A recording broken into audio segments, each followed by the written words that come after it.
Любовта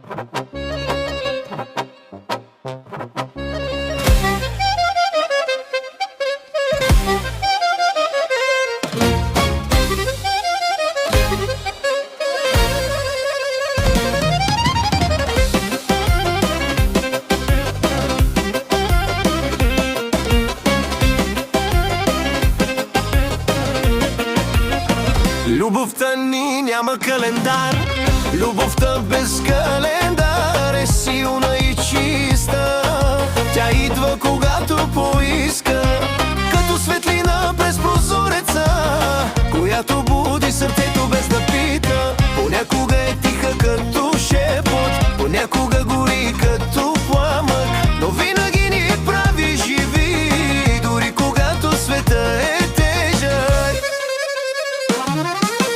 Двама вървят рамо до рамо, други се търсят още, трети пазят нежност, която никой не може да им вземе.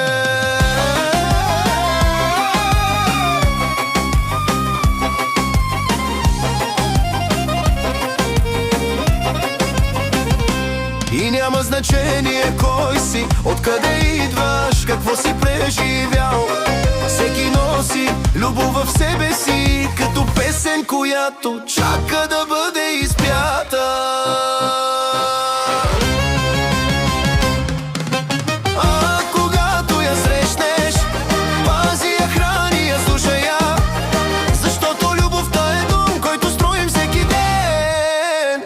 През цялата